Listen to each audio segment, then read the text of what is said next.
원래 이거를 좀 강의로 나누려 하다가 특강으로 나누려고 하다가 한번 좀 지켜봐야 되겠다 싶은 주제가 있습니다. 내일부터 28일까지 이제 한국에 로잔 대회가 있습니다. 그래서 로잔 대회가 열리기 전에 로잔 대회는 어떠한 것인가에 대해서 어느 정도 실체를 좀 드러내고 또 로잔 대회의 어떤 좀 암 이런 부분을 좀 드러내서 한국 교회의 어떠한 그 영적인 열매들을 맺겠는가를 좀 오늘 다루려고 하다가 그래도 뚜껑을 내일부터 여니 좀 내일 어떤 그들의 선언문이랑 좀 어떻게 이루어지고 있는가를 좀 동태를 파악해야겠다. 그 로잔 대회가 뭐냐면 여기 대부분의 사람들은 이 2013년도에 대부분은 아니죠. 한 반은 2013년도에 대학생 이상이셨어요. 그죠? 2013년도에 아인가배 그렇잖아. 대학생 이상 그러니까 졸업을 하고 사회초년생 또 이 정도 되거나 뭐 2013년도를 기준으로 또 여기 있는 대부분은 몇 살이에요? 20살들은 9살이네. 그때 대한민국에 어떤 사건이 일어났는지 9살 때는 뭐 아무거 없어요. 뭐 그냥 학원 다니고 뭐 놀고 뭐 그런 거지. 어떤 분들은 9살이셨고 어떤 분들은 사회초년생이셨고 이렇게 나누니까 또 화가 났네. 주여.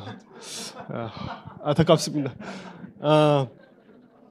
그 2013년도에는 한국 교회에 이 WCC라고 하는 종교다원주의가 한국 교회 이 부산 땅에 풀어졌습니다. 백스코에. 그래서 거기서 어떤 귀신들의 영을 불러내서 초혼제를 드리고 6.25 때 죽은 영혼,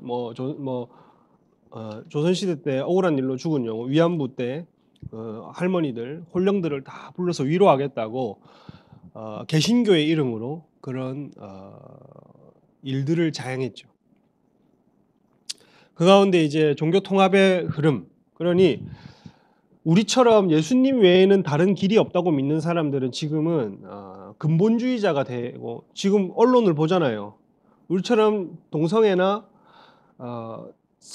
이 젠더 문제를 성경적으로 믿는 사람들은 근본주의자가 됐습니다. 사회가 명명하기를. 근데 이제 그때에도 2023년도에는 성 문제는 이제 거의 한국교회 풀어지기 시작한 시즌이었고 종교다원주의가 이렇게 풀어지면서 그것도 선교 이름으로 이제 7년마다 한 번씩 열리는 선교 대회가 에큐메니칼 선교 대회. 복음을 전도해야 되는데 사회 참여에 좀 무게를 둔 선교 대회가 한국에 풀어집니다. 왜 이게 문제냐면 사회 참여를 하다 보면 사회 약자들을 위해서 인종, 종교, 문화 차별 없이 다 하나가 돼야 된다는 주장이 나오게 되어 있고 또 이게 구원까지 연결되면 우리의 구원은 모두가 하나님의 집 아래서 모두가 평등하고 차별 없이 다 시작은 다르지만 산 꼭대기로는 구원의 길로는 다 같이 한 길로 간다. 오직 유일한 길이 아니다. 종교 다 원주의가 되고 또 종교 혼합주의가 되는 것이 한국교회에 풀어졌습니다. 이게 이제 로잔대회라고 하는 게 내일 그 어떤 좀 동태를 살펴봐야 됩니다. 이게 로잔대회가 어떻게 시작됐냐면 WCC라고 하는 것이 에던버리 대학교의 선교 운동을 태동으로 이제 사회 참여에 우리가 더 길을 기울이고 힘을 써야 된다고 이제 거듭난 사람이 사회 참여, 정의에 대해서 공의에 대해서 얘기를 하자고 하다가 오늘날은 지금 기후 생태 위기까지 어떻게 선교적 관점으로 이걸 해결할 것인가에 대해서 얘기가 나왔습니다. 이게 뭐냐면 기후 선교사, 생태 선교사라고 하는 이름까지 나와요. 이게 어떻게 선교사가 돼? 말장난이지. 탄소 배출 줄이고 이거 플라스틱 안 쓰고 이런 거 다 영향력 있게 얘기하면 이게 기후 선교사예요. 복음이랑 상관없이. 이 또 어떤 이런 흐름이 종교다원주의와 이런 얼토당토하는 사회 참여의 흐름이 쭉 한 덩어리로 나가고 거기에 반해서 WEA라고 하는 복음주의권의 선교 운동이 이제 여기에 반해서 시작됩니다. 지금은 반해서 시작됐다고 알고 있지만 역사적인 어느 한 지점에서는 이미 하나가 됩니다. 이게 다 같이 교류를 하게 돼요. 로잔 대회 대표가 WCC 총회에 가서 우리는 하나의 뿌리에서 왔고 우리는 이제 함께 대화를 언제든지 할 수 있다고 문을 열어놨습니다. 그리고 WCC의 종교다원주의자들이 복음 선교 대회인 로잔 대회에 와서 교류를 했습니다. 이건 영적으로 무언가가 섞였다는 거예요. 그러면 이게 왜 이게 문제냐? 종교다원주의도 문제일 뿐 아니라 이런 선교 대회가 대한민국에 열리면 비율로는 전 세계에서 가장 많은 선교의 영향력을 발휘하고 있는 대한민국 교회에 이 선교 대회가 열린다고 하는 것은 이제 앞으로의 선교의 흐름이 우리처럼 손을 얹고 기도를 해주고 복음을 전하고 예수 그리스도의 유일한 구원을 전하고 성령을 받게 하고 세례를 주고 제자를 삼는 선교는 비주류가 되고 이런 것들이 이 한국 사회에 풀어지면 이런 복음을 넘어서 사회 참여도 해야 된다. 이런 생태와 기후 문제, 지구가 아파하는 문제도 우리가 관심을 가져야 된다. 이게 모든 선교의 포괄적인 범위다 하고 결정이 되는 순간 안 나가려고 하는. 있는 자리에서 저탄소 배출하지 안 나가려고 합니다. 사회 참여하고 말아버리지 안 나가려고 합니다. 진짜 핵심을 빼놓고 선교의 흐름을 이렇게 크게 바꾸려고 하는. 그러면 주님 재림과 지상 대명령에 이거는 타격이, 이걸 근간을 흔드는 것입니다. 그래서 이런 문제 여러분, 이거는 마지막 때와도 연관이 되어 있고 우리의 신앙을 지키는 것과도 연관이 되어 있습니다. 그래서 내일부터 열리는 이 로잔 대회를 한번 잘 주목해 보시면서 여러분들이 뭐 공부를 하시거나 누군가가 이걸 미리 얘기해 놓은 게 있으면 좀 들으시면서 한국 교회에 지금 이런 것들이 풀어지고 있구나. 그러면 우리는 뭘 해야 되는가? 우리는 더욱더 근본적인 그리고 또 본질적인 선교를 우리는 이어 나가야 됩니다. 할렐루야. 우리 여름에 했던 것처럼 직장인들 상관없이 여름 시즌 상관없이 가을이든 겨울이든 우리는 얘기했잖아요. 금, 토, 일 선교 가고 토, 일, 월 조금만 우리가 시간을 들이고 조금만 우리가 스케줄을 조정하면 얼마든지 미리 계획을 해놓으면 4계절 다 선교를 우리 나갈 수 있는 시스템을 짧게 치고 빠지는 선교의 전략으로 우리는 구축했습니다. 그걸 우리 작년부터 시작을 한 거예요. 그래서 이런 것들을 우리는 이제 지키는 대로 얼마나 이것이 소중한가. 이런 어떤 선교 흐름을 주류라고 하고 이제 못을 받겠다고 하는 이 흐름에 우리가 하는 이 선교가 얼마나 소중하고 본질적이고 하나님 마음을 시원케 해드리고 하나님 나라 이바지하는가가 지금 우리가 귀하게 여겨야 되는 부분입니다. 어쨌든 여러분 이 한국교회 이 동성애 문제나 이 미국 한인교회 동성애 한국 목사님들 면직당하는 문제나 왕왕 벌어지고 있는 이 모든 문제와 그리고 이 선교를 틀어막는 이 한국교를 위협하는 이 모든 문제 옆에 우리는 깨어 있어야 됩니다. 우리는 우리의 것을 이제 사수해야 됩니다.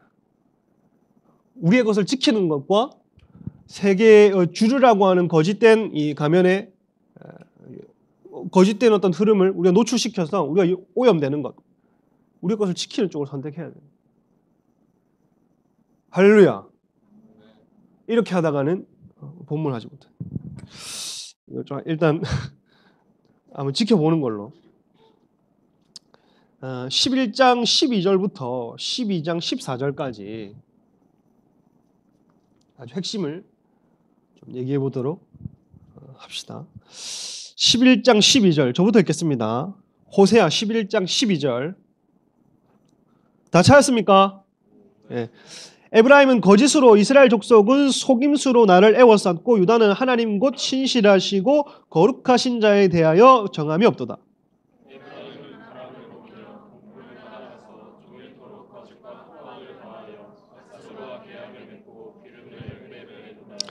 여호와께서 유다와 논쟁하시고 야곱을 그 행실대로 벌하시며 그의 행위대로 그에게 보응하시리라.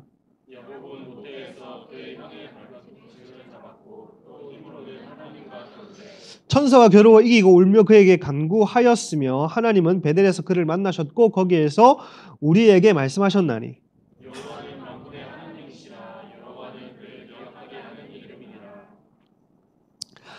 그런즉 너희 하나님께로 돌아와 인애와 정의를 지키며 항상 너희 하나님을 바랄지니라.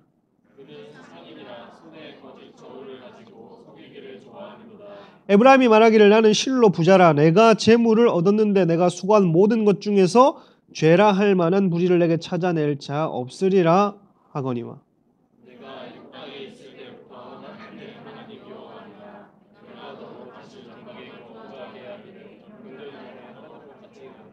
내가 여러 선지자에게 말하고 이상을 많이 보였으며 선지자들을 통하여 비유를 베풀었노라.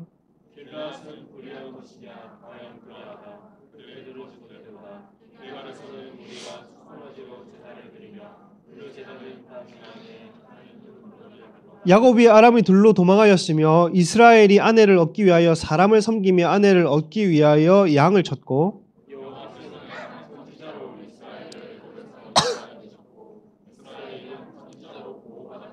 같이 읽겠습니다. 에브라임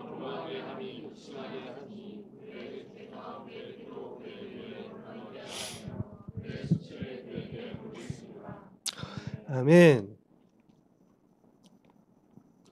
오늘은 좀 기질에 대해서 얘기를 해보겠습니다. 기질, 야곱 족속의 기질, 이스라엘 민족의 기질, 야곱으로부터 기인한 이 기질이 하나님 어떻게 사용하시는가? 우리도 다 기질이 있잖아요. 기질이 그 사람 이 아버지의 기질, 똑 닮은 아들이 있고 할아버지, 아버지, 손자까지 어떤 그 가게에 좀 뚜렷한 어떤 기질이 보이는 집안이 있고 어떤 민족성이라고 하는 것도 보이기도 하고, 그죠? 그 어떤 민족이나 특정 국가 하면 떠오르는 민족성이 느껴지고 보이기도 합니다.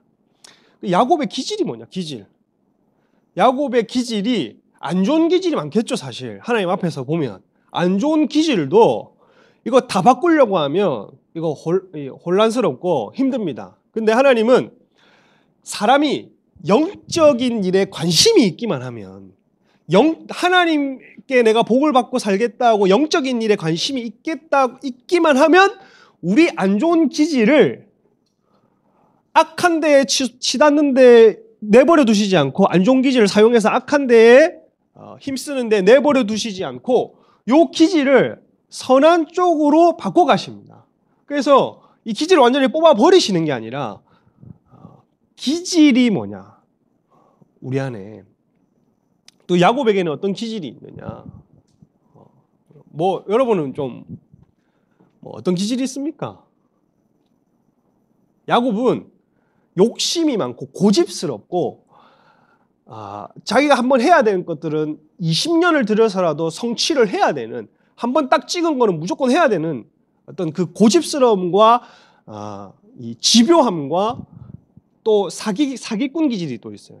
속임과 거짓과 이런 기질이 이스라엘 민족, 야곱, 하나님을 만나지 않은 이스라엘 야곱 족속의 태생적인 기질입니다.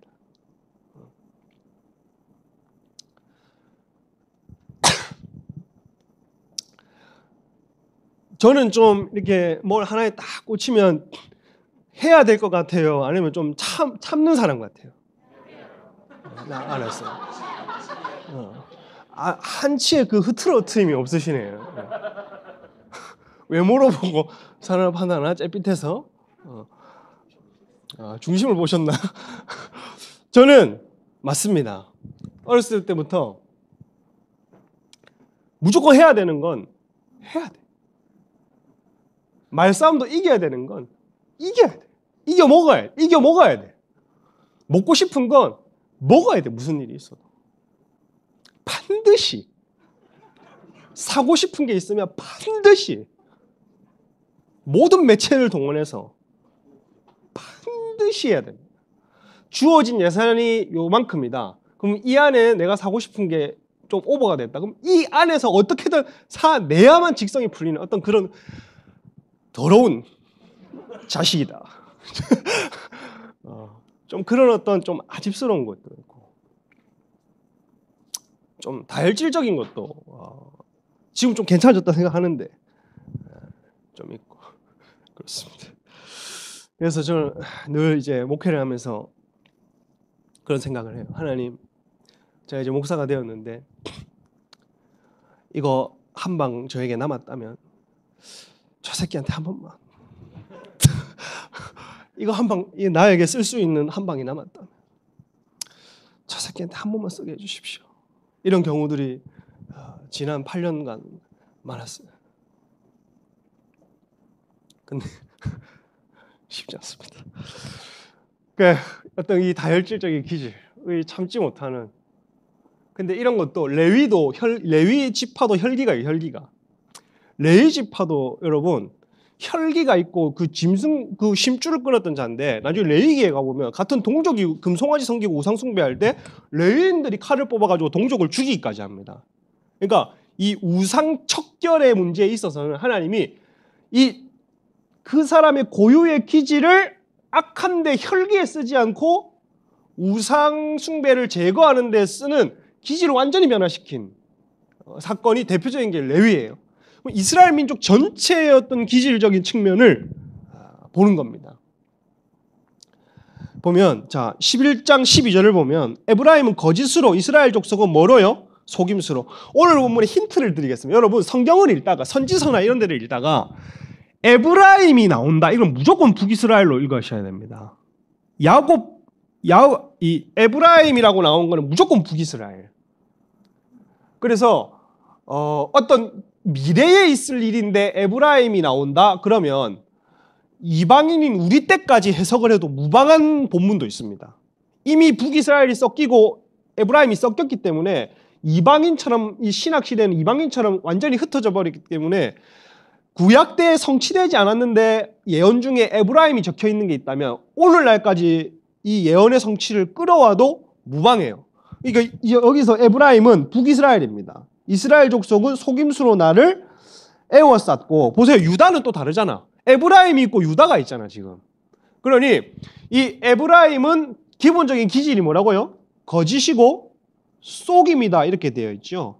그 유다는 하나님이 곧 여기서부터 분명하게 번역이 달라요. 분명한 번역으로 바뀌어야 됩니다. 좀 오역이 있는데 보세요. 바른 번역은 오드, 여전히. 여러분이 뭐 어떤 성경을 보시면 정함이 없다, 이게 뭐라고, 지금 그 어플이 있는 사람은 뭐라고 적혀 있는지 모르겠지만 아마 오드, 루드 기본형이 그렇게 되어 있을 겁니다. 그러면 이렇게 번역을 해야 되는 거예요. 오드, 여전히. 라드, 돌아다니다. 여전히 돌아다니다. 임엘, 그러니까 임이라고 하는 것은 뭐뭐와 함께, 하나님 임마누엘 할 때 임이잖아요. 근데 함께가 아니라 여기서는 곁에라고 해야 됩니다.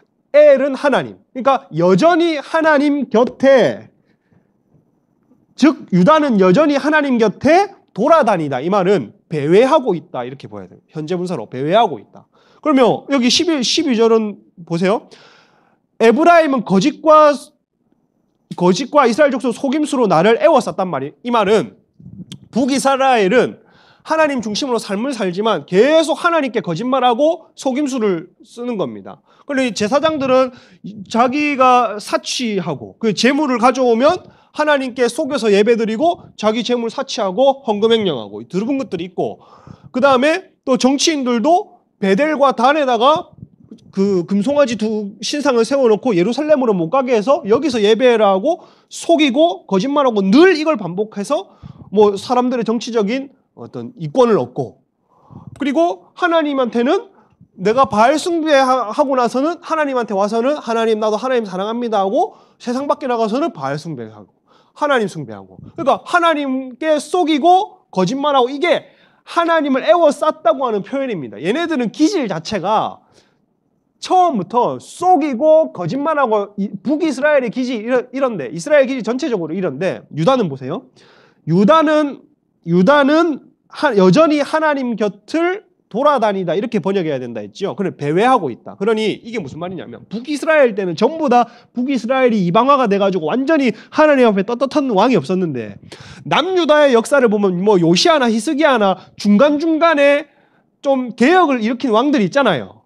예? 그런 사람들이 있다가 또 타락했다가 있다가 타락했다 하니까 여기에서 표현이 이게 뭐 확 타락하는 것도 아니고 중간에 다시 개혁을 일으키고 확 넘어지는 것도 아니고 다시 부흥을 일으키고 그러니 확 사명 안으로 들어오려면 들어와야 되는데 부르심 안으로 들어오려면 들어와야 되는데 여전히 그냥 배회하고 맴돌고 있는 어중간한 입장을 지금 취하고 있어서 북이스라엘은 심판이 결정됐는데 남유다는 아직 바벨론 포로로 잡혀가는 결정이 안 된 상황입니다. 그리고 그걸 이렇게 표현을 한 거예요. 그리고 여기 보면 거룩하신 자에게 대하여 정함이 없다 이렇게 되어 있는데 원어에는 이 케도심이라는 거룩한 자들과 함께 신실하게 있다 이렇게 번역해요. 거룩한 자들과 함께 신실하게 있다. 그래서 여전히 맴맴 돌지만 그래도 신실함은 어느 정도는 지키고 있는 유다의 모습입니다. 아직은 유다에게는 하나님이 손을 대지 않은 상황이다. 그래서 12장 1절을 보면 에브라임은 바람을 막으며 동풍을 따라가서 종일토록 거짓과 포악을 더하여 북이스라엘이죠. 에브라임 바람을 먹는단 말이에요. 여러분 바람을 먹으면 배가 불러요 안 불러요? 안 부른단 말이야. 이러면 뭐가 들어오겠어요? 뭐 해운대 앞바다 가지고 바람 이렇게 하면 뭐 들어오죠? 갈매기 똥이나 쳐들어가지. 에브라임은 바람을 먹는단 말이 헛된 것을 계속 숭배하고 그 다음에 동풍을 따라가서 여기서 동풍은 뭐냐 하면 동풍은 저 동쪽 사막에서 남동쪽 저기 저 사우디 쪽에 있는 그쪽 사막부터 시작해서 쭉 올라오는 동풍의 이 바람이 농작물을 다 말라 비틀어지게 합니다. 농작물을. 그래서 사막에서 불어와 농작물을 말리는 온풍을 말하는 거 여기서 말하는 거예요. 그러니까 이거를 먹는다는 말입니다. 그러니까 자기한테는 도움이 하나도 안 되는 거를 먹고 앉아 있다. 날마다 자신을 해치는 바람을 쫓아다닌다. 그러므로 북이스라엘은 아수르를 따라서 날마다 헛된 것을 추구한다 이 얘기겠죠. 여기 보면 거짓과 포악, 아수르의 계약 이렇게 되어 있는데 아수르와 언약을 맺고 기름은 누구한테 준다고 되어 있어요? 애굽한테 준다 되어 있단 말이야. 이게 여러분 약삭 빠르고 하나님한테는 하나님 잘 섬기게 하고 밖으로는 어떤 삶을 살았냐면 아수르랑 제1강대국이랑은 언약을 맺고 우리 좀 살려달라고. 그럼 제2강대국인 그 당시에 이집트한테는 기름을 줬단 말은 올리브 기름을 줬다는 말입니다. 이스라엘의 최고의 특산품 중에 하나가 올리브 기름인데 이 올리브 기름을 1등급을 짜서 전부 다 누구한테 바쳤냐 하면 애굽한테 바쳤습니다. 그러니까 계속 하나님 의지 안 하고 양다리 걸치면서 하나님 의지하겠다 하지만 그거 속이면서 자기 안전장치는 이중으로 안전장치를 해놨다. 이중, 3중으로 자기 살 길을 마련했다. 그 하나님 불신하는 거죠. 근데 보세요. 2절 읽어볼게요. 2절 시작. 여호와께서 유다와 논쟁하시고 야곱을 그의 행실대로 벌하시며 그의 행위대로 그에게 보응하시리라. 여기서 논쟁하시고 유다와 누구와 논쟁한다고요? 유다와. 여기는 에브라임이 안 적혀있단 말이야. 그럼 다시 남유다랑은 어느 정도 선이냐면 논쟁을 하는 선인데 이게 히브리어를 보면 소송하다 이렇게 돼요. 소송하다. 소송을 했다는 거지 아직 소송을 한 거는 판결이 안 났다는 거잖아요. 에브라임은 이미 심판의 판결이 났습니다. 아수르가 잡아가기로. 났는데 유다는 아직 배회하고 있고 이게 개혁을 했다가 멈춰 있다가 또 뭐 뱅뱅 배회하고 돌고 있으니까 그래 한번 소송 걸어보자. 요렇게 된 겁니다. 요렇게 된 거고 여기 보면 행실대로 행위대로라는 말이 2번 나오죠. 행실대로 행위대로. 하나님께서 야곱 족속을 심판하는 근거입니다. 그러니까 야곱 족속이라는 말은 이스라엘 전체를 남유다 북이스라엘을 심판하는 근거가 뭐냐면 뭐대로? 행위대로, 행실대로, 벌하시다, 파카드, 하나님이 방문한단 말이에요. 방문하단 말이고 보응하다, 슈브, 하나님이 돌이키게 하신다는 겁니다. 그 방문해서 돌이키게 하는데 이 사람들의 근거가 뭐냐 하면 심판의 근거는 행위대로입니다. 행위대로. 왜냐하면 여러분 야곱의 인생을 보면 왜 행위대로 보응을 하는 태어날 때부터 어떻게 했습니까? 야곱이 누구의 발꿈치를 딱 잡고 태어났어요? 에서의 발꿈치를 딱 잡고 제껴가지고 태어났단 말이야. 그리고 누구의 장자권을 빼앗았습니까? 그러니 이 야곱은 처음부터 태어날 때에 속이고 제끼고 사기치고 수단과 방법을 다 가려서 다 가리지 않고 자기 하고 싶은 걸 다 하는 그런 어떤 기질을 가지고 있습니다. 그래서 하나님이 행위대로 심판을 하겠다. 그 행위대로. 근데 아까 말했듯이 제가 서두에 말했듯이 영적인 일에 좀 관심이 있으면 이 심판이 하나님 나라 쓰임받는 복으로 가는 거고 이 기질이. 근데 영적인 일에 하나도 관심 없고 믿음과 신앙생활에 하나도 관심 없고 기질만 남아있는 사람이라면 심판을 받는 겁니다. 그래서 이렇게 적어놓은 겁니다. 여러분, 여러분의 기질 또한 여러분의 열등감이 아니고 여러분의 기질 또한 여러분의 낮은 마음이 아니라 여러분의 기질이 하나님 나라로 옮겨지시길 축복합니다, 여러분. 그래서 안 좋은 기질이라고 해서 내가 이제 나이 다 먹었는데 뭘 어떻게 고치겠냐 말이야. 그렇습니다. 3절을 보면 야곱은 모태에서 그의 형의 발꿈치를 뭐하였고? 나오잖아요. 이렇게 살았다는 겁니다. 얘는 이 기질 자체가 또 무엇으로는? 힘으로는. 이 말은 여러분 모태에서라고 했고 모태에 있을 때 갓난아기가 힘이 있어요, 없어요? 없단 말이야. 근데 힘으로는 이라는 이 번역을 할 때는 어떻게 번역을 해야 되냐면 성인이 되어서는 이렇게 번역해야 됩니다. 힘을 쓸 수 있는 나이가 돼서는, 보세요. 모태에서는 형을 제껴서 이렇게 나왔고 성인이 되어서는 하나님과 뭐 하였다고요? 그러면 변화가 있었다는 거겠죠. 태생은 기질이 안 좋게 태어났는데 성인이 되어서는 이 힘을 어디에다가 썼냐면 영적인 일에 쏟았다는 겁니다. 그렇잖아. 하나님과 겨루어 싸워가지고 뭐 하나님이랑 뭐 MMA를 할 끼가 뭐 할 끼고 하나님이랑 왜 싸웠어요? 뭐 받으려고? 파이트머니 받으려고? 아니, 하나님이랑 싸운 이유는 축복을 받기 위해서, 하나님 아니면 내가 살 길 없다고 축복받기 위해서 하나님과 겨루어, 하나님인 줄 하나님 같은 이 천사 같은데 신과 같은 분이 하나님인 것을 깨닫고 이 사람이 그냥 지나가면 난 복받을 기회 없다 하고 이 기질을 모든 아집과 고집과 집요함과 이런 거를 모든 것을 동원해서 이 사람이 성인 돼서 딱 그 힘을 어디에다가 딱 방출했냐면 복받는데 하나님 나라에 뛰어드는 데에 쓰였다는 겁니다.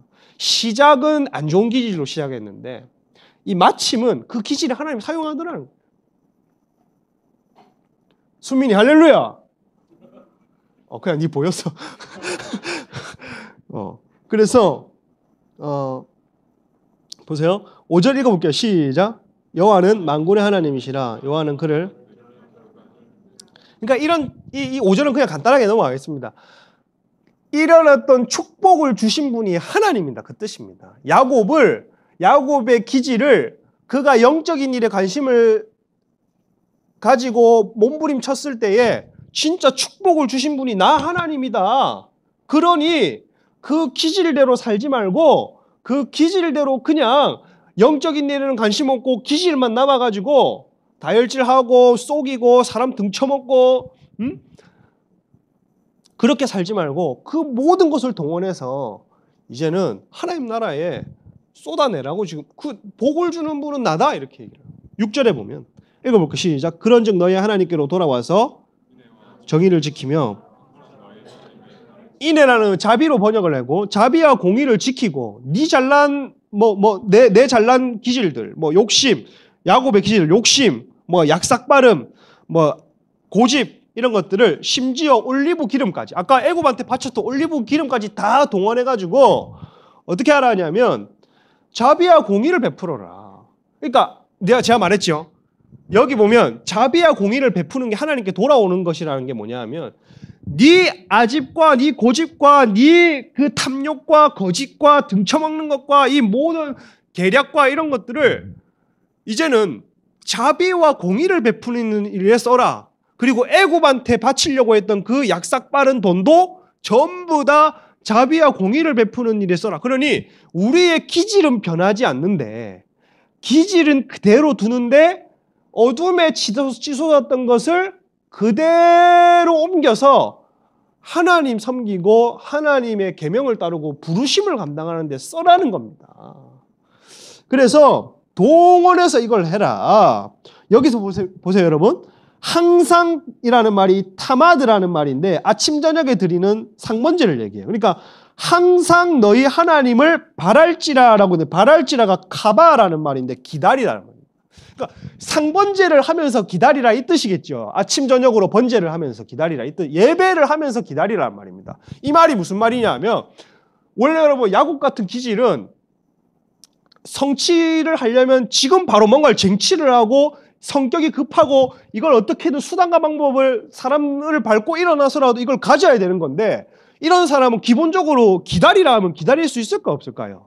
없단 말이야. 기다려 이게 안 된단 말입니다. 근데 이걸 기다리라 하는 건 이제는 그 기질을 내려놓고 하나님이 가라 할 때 갈 줄 알고 하나님이 출발하라 할 때 출발할 줄 알고 예배 안에 푹 절여서 기도 안에 푹 절여서 하나님이 사인하는 그때가 최고의 열매 맺을 때인 줄 알고 그렇게 좀 내 안에서 기다리라는 이제 하나님 앞에서 기다리는 방법을 배워라. 할렐루야. 자 7절 읽어볼게요. 시작. 그는 성인이라 상인이라 손에 거짓 저울을 가지고 상인이라는 말이 가나안에서 왔습니다. 가나안. 이게 이스라엘 사람을 누구라고 말하고 했냐면 상인을 가나안 족속이라 이렇게 부르고 있습니다. 하나님이. 거짓 저울. 그러니까 여러분 보세요. 상인이라 손에 어떤 저울을 들었다고요? 이 사람들이 재물을 취하는 방식이 어떠냐 하면 거짓 저울을 딱 들어서 이거 원래 삼겹살 100g에 얼마고? 5,000원. 100g에 5,000원인데 80g 딱 재놓고 6,000원 받아보고 100g이라고 속여놓고 족발집 또 현석이 또 족발 요새 족발 얘기하면 된다. 내가 그렇습니다. 언급하지 않겠습니다. 그렇습니다. 갑자기 방금 내가 옛날에 족발 시켰던 거 딱 기억이 나는데 현석이 얼굴이 갑자기 오버레이 팍 되는 거예요. 현석이 개업했는데 저의 번창을 위해서 얘기하지 않겠어요.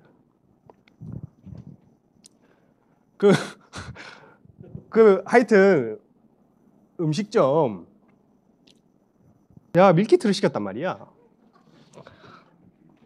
아랫게 밀키트를 시켰습니다. 밀키트의 소비기한이 원래 7일에서 많으면 8일입니다. 법적으로는 아마 8일로 바뀌었을 겁니다.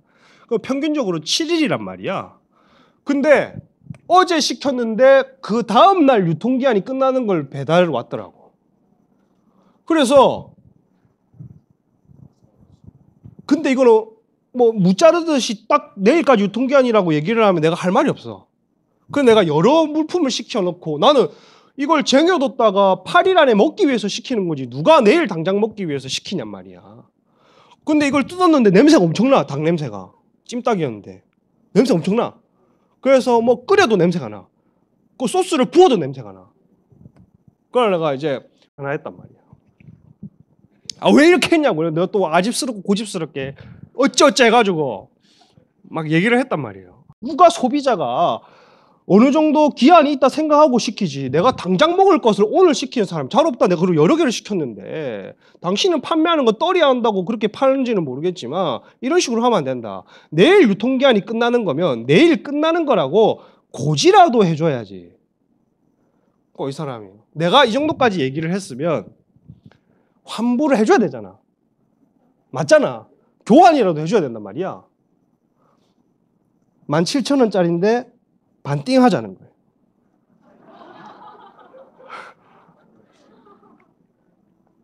그래서 내가 막 뭐라 또 해가지고 한 30분 동안 내가 통화를 해서 막 공격을 따다다다 했지.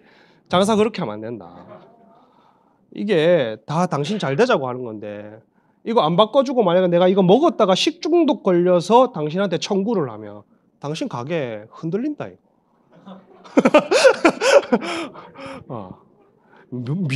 장사를 하는 사람은 길게 보고 다음에 또 시킬 거 생각해서 길게 보고 지금 손해를 길게 보고 해야지 하니까 그 사장님이 감사합니다. 뭐. 죄송합니다. 그러나 이제 환불을 다 해줄 줄 알았어. 10,000원은 제가 드리겠습니다. 17,000원 중에 3,000원 더 올렸어. 그게 뭐가 되려 됐어요? 속이기를 제가. 아니, 떨이를 팔면 되냐고, 장사하는 사람이. 그렇습니다. 이게 하다가 또 새니까 어디부터 해야 되는지 모르겠네. 자, 거짓 저울인데, 그러니 여러분, 그들이 무슨 저울을 사용하느냐가 누군지 밝혀졌습니다. 그러니까 어떤 예배를 드리느냐가 그 사람이 가나안인이다, 이스라엘 사람이다 이렇게 된 게 아니라 어떤 저울, 공의의 저울을 쓰냐 거짓의 저울을 쓰냐에 따라서 이 사람이 누군지가 밝혀진 거예요. 그러면 우리를 적용하면 이겁니다, 여러분. 우리는 지금 여기서 예배 잘 드립니다. 누구나. 여기 있는 사람들이, 웬만한 사람들은 다 괜찮은 척하고 세례교인 이상 구원의 확신이 있으면 그래도 괜찮게 예배를 드린단 말이야. 여기서 우리가 성도냐 불신자냐 가리는 게 아니란 말이에요. 거짓 저울이 가나안인이라는 것을 증명했다는 뜻은 내가 사용하는, 여러분 직장에서 펜을 사용하든 여러분 직장에서 칼을 사용하든 여러분 직장에서 어떤 일을 하시는지 모르겠지만 곧 내가 사용하는 것이, 내 직장에서 내가 하는 일이 거짓이면, 불의하면, 편법이면, 불법이면, 속이는 거면 그게 곧 내가 누군지를 증명하는 거예요. 학교에서, 직장에서, 시험 칠 때든지 언제든지 간에 내가 이스라엘 백성이 쓰는 거짓 저울이 그 사람이 가나안인이라는 것을 증명했던 것처럼, 여기서 말고 이 밖에서 내가 내 직장에서, 내 학교에서 내가 거짓 저울을 사용하냐 안 하느냐, 편법이 있냐, 하나님 백성대로 살아서 돈을 버냐, 요거에 따라서 내가 하나님 백성이냐, 내가 마귀 백성이냐, 여기에 달립니다. 그랬더니 8절에 보면, 이어지부터 빨리 끝납니다. 8절에 보면 에브라임이 말하기를 나는 실로 부자라, 내가 재물을 얻었는데 내가 수고하고 모든 것 중에서 죄라 할 만한 불의를 내게서 찾아낼 자가 없도다. 그러니까 스스로 말하기를 나는 부자다, 나 이렇게 벌고 살았다, 나 남들 거짓 저울로 뺏어먹고 살았다, 나 이거 누가 나를 불법하다 하겠냐, 속으로 그 말을 하고 있다는 거예요. 그래서 내 죄를 발견하지 못할 것이다. 자기 기지를 불법을 행하고 돈 버는데 지금 사용하고 있어요. 이스라엘이 지금 이 기지를 속이고 고집, 아집 이런 것들을 돈 버는데, 그러니까 사명과 멀어졌다는 겁니다. 여러분의 기질은 남들과 비교해서 마음이 낮아지고 우리가 열등감을 가질 게 아니라 우리의 고유한 기질은 하나님이 주신 겁니다. 내가 가정환경과 어떤 상황에서 내가 조금 어떤 어그러진 부분이 있다 하더라도 그 중심에 깊이 뿌리를 들어가 보면 그 사람의 특색과 장점과 명확한 색깔은 하나님이 주신 거예요. 할렐루야. 그래서 요거를 어디에 쓰느냐가 중요하다는 거예요. 성교하셔야 됩니다, 여러분. 이 기질을 가지고 예배하셔야 됩니다. 신앙생활 매진하셔야 됩니다. 성경을 가까이 하고 하나님 가까이 하는 방법 하셔야 됩니다. 그 기질을 어디다 쓰겠어요? 그랬더니 자 9절, 네가 애굽 땅에 있을 때부터 나는 네 하나님이 여호와라, 내가 너로 다시 장막에 거주하게 하기를 명절날에 하던 것 같이 하리라. 명절날은 여기서 보면 장막절이겠죠. 그러니 이 사람들을 이제는 장막에 거주하게 하겠다는 말은 좋은 장막이 아니라 광야 생활하게 하겠다는 겁니다. 흩어버리겠다는 겁니다. 그러니 이게 언제 이루어졌냐면 이스라엘이 진짜 전 세계로 흩어졌잖아요. 지금 그렇게 성취된 겁니다. 자, 그 다음 10절, 내가 여러 선지자에게 말하였고 이상을 보였으면 여러 선지자들을 통하여서 비유를 말해. 그러니까 말씀을 줬다는 거죠. 미가, 나움, 하박국, 요엘, 호세아, 이 당시에 선지자가 제일 많이 활동했거든요. 그렇게 말을 해줬는데도 못 알아먹었다는 거예요. 11절, 길르앗은 불의한 것이냐? 과연 그러하다. 그들은 거짓되도다. 길갈에는 우리가 수송하죠. 제사를 드려도 그 제사 버려지고 바디랑에 쌓인 돌무더기 같도다. 길르앗은 요단강 동편의 우상숭배의 메카. 길갈은 요단강 서편의 그 우상숭배 메카. 그러니까 이스라엘 전체가 우상숭배로 가득 찼기 때문에 이러한 어떤 나를 속이는 기질로 그 기질로 하나님이 나를 속이는 이 예배는 밭에 널브러진 돌무더기에 같다. 안 쓰는 예배, 안 받는 예배라는. 자, 12절. 읽어볼게요. 시작.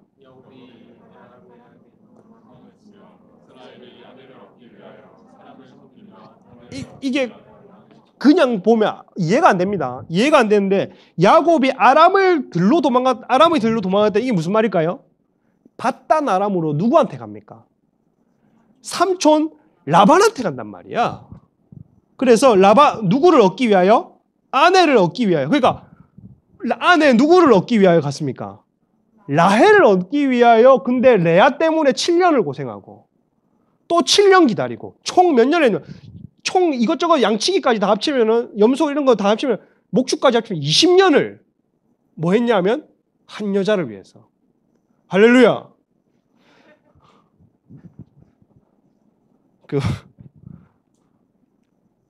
이게 그러니까 나는 이게 로맨틱한 건지 이게 무식한 건지 모르겠어요. 20년 꼭 이 방법밖에 없었나? 20년 사이에 도주하는 방법은 없었나? 잘 때 들고 업어서 갈 방법은 없었나? 물론 저는 못 듭니다. 보면 힘이 없어가. 20년을 그렇게 보냈다는 것은 한 아내를 얻기 위해 20년을 했다는 말은 이게 로맨틱한 게 아니라 이렇게 해석해야 됩니다.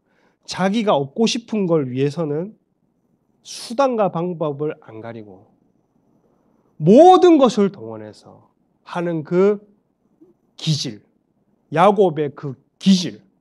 근데 삼촌도 사기꾼입니까? 아니면 착한 사람입니까? 그러니까 하나님이 이 야곱을 쓰시기 위해서 사기꾼 위에 더한 사기꾼을 20년 동안 붙인 거란 말이에요. 어떻게 하려고? 안 좋은 쪽으로 치닫는 그 기질을 좋은 쪽으로 쓰게 하기 위해서 20년을 그렇게 푹 잠겨놓은. 13절 여호와께서는 한 선지자로 모세입니다. 모세. 이스라엘 애굽에서 인도하여 내셨고 이스라엘의 한 선지자로 보호받았거늘. 보세요. 한 선지자가 모세인데 모세가 애굽에 가서 출애굽 시키기 전에 몇 세에 갔어요. 모세가 40세에 부름을 받았지만 사람을 패지겼습니다. 그 안 좋은 기질, 그 혈기를 가지고. 근데 이거 몇 년 광야 생활에서 또 목축하면서 또 장인 집에서 처가살이 하다가 또 수십 년 뺑뺑이 돌다가 나이 다 돼가지고 출애굽 시켰습니다. 이게 뭐냐면 모세의 그 안 좋은 그 기질을 정확하게 출애굽 시키게 하기 위하여서 바꿔버리신 거예요. 그 마지막 구절 읽어볼게요. 14절 시작. 그의 주께서 그의 피로 그의 위에 머물러 있게 하시며 그의 수치를 그에게. 마지막에 엔딩이 별로 안 좋죠. 이게 뭐냐 하면 이 기질을 고쳐 먹게 하기 위해서 하나님은 이 시간을 쓰겠다는 겁니다. 여러분 우리 가운데 에브라임 같은 사람이 있고 유다 같은 사람이 있을 거예요. 에브라임 같은 사람은 지금 그 기질을 가지고 세상으로 막 치닫는 사람인데 그거 여러분 이거 에브라임 같은 사람 이미 징계가 결정된 사람들은 그 하나님이 고쳐 쓰는 데에 푹 잠기는 세월이 있을 겁니다. 유다는 지금 뺑뺑 돌고 있다 했죠. 유다 같은 사람들은 뭐냐 하면 본인이 하나님 나라에 관심을 조금이라도 가지기만 하면 그 기질을 가지고 메시아의 계보까지 이어지는 게 유다 지파니에요, 여러분. 뺑뺑 돌지 말고 하나님 나라에 깊숙이 들어오는 겁니다.